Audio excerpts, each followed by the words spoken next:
The fastest way to analyze a Julia data frame is not to analyze it with Julia at all. Watch one data frame, one SQL query, and DuckDB answers in milliseconds without copying a single row. That is DuckDB, an embedded Columnar in-process analytics database with a first-class Julia client. No server, no configuration, you write SQL. And the result comes back as plain Julia values. By the end of this video, you will run filter, group, and pivot queries over your own data frames in a single line. Let's see exactly why should a Julia programmer care about an embedded database. Because analytics has a hidden cost, and it is not compute, it is moving data. The classic setup is client-server, Postgres or MySQL running as a separate process.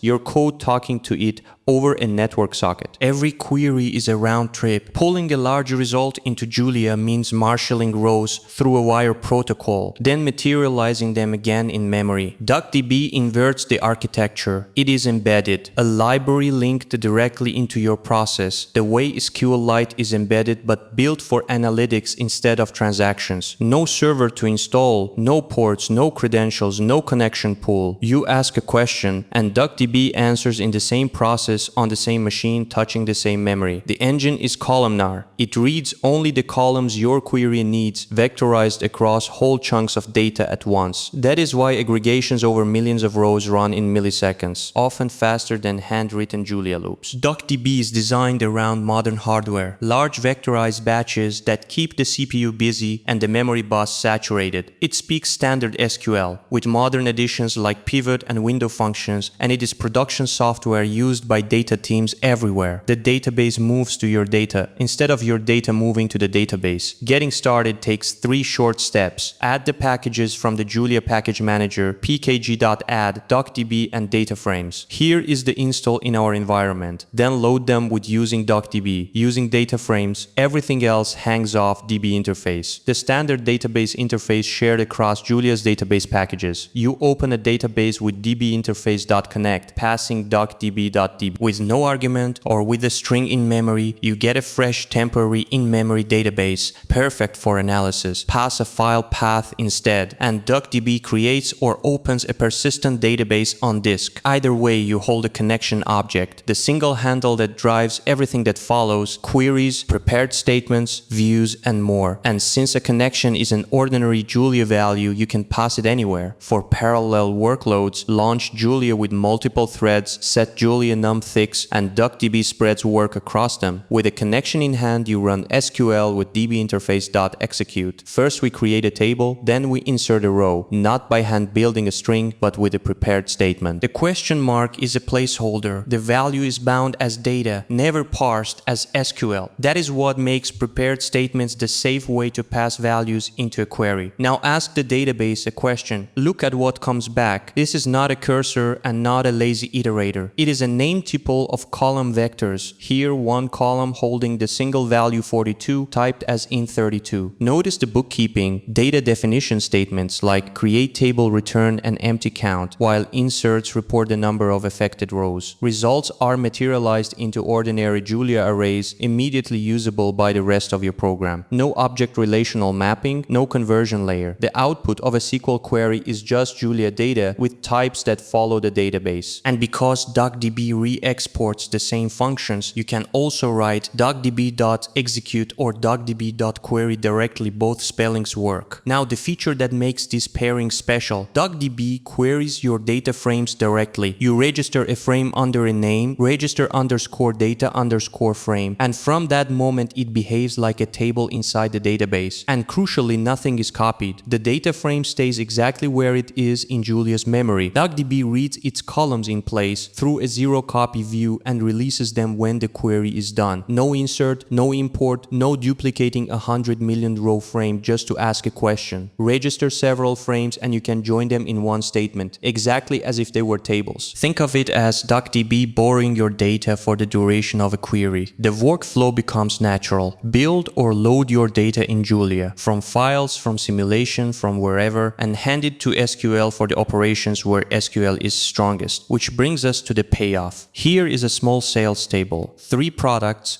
4 quarters, 12 rows, filtering is where SQL shines. One statement select the product and the sales, where sales are greater than 200, ordered from high to low, and DuckDB hands back the 5 matching rows as plain vectors. But aggregation is the real power move. Group by product, sum the sales, average the sales, order by the total, and in a single vectorized pass, DuckDB returns the ranking beta at 830, gamma at 815, alpha at 630. Notice the types follow the data. Sums come back as 128-bit integers, averages as floats. And because the frame is only borrowed, you can register it again and run a different query. The data is shared, not duplicated. The engine did all of this in a single pass, with no Julia loops and no manual accumulation. Now, a genuinely advanced move, reshaping data with pivot. Pivot turns the values of one column into new columns. We pivot the sales table on quarter, summing sales for each product, and get a cross tabulation, 1 row per product, 1 column per quarter, with a total in every cell. But there is a trap. Running it through execute fails with an error. Cannot prepare multiple statements at once. Pivot expands into several statements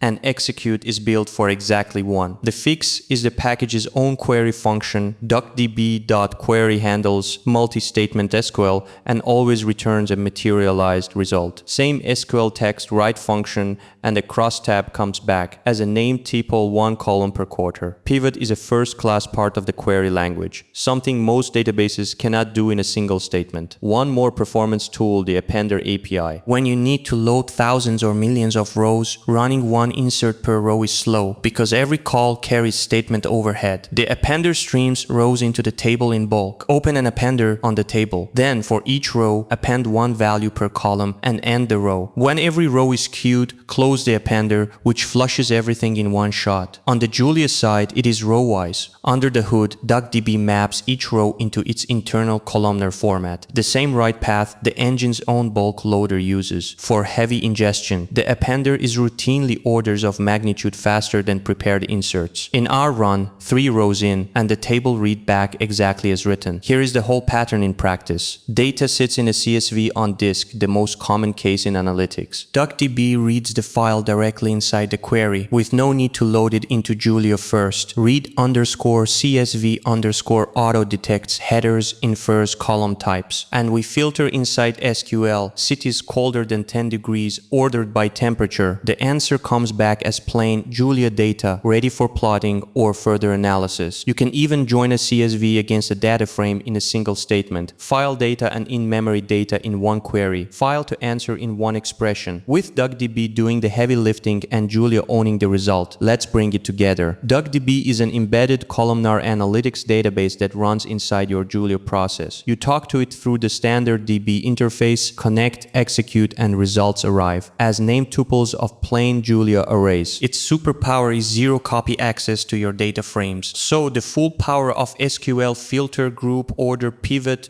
join applies to data that never leaves Julia. Use execute for single statements. Use DuckDB.query for multi-statement operations like pivot, and use the Appender API when you need to move rows in bulk. The database comes to your data, not the other way around. From one line of setup to full analytical SQL in your process, on your data. If this changed how you think about analyzing data in Julia, follow along for the next lesson. Do not forget to like and subscribe.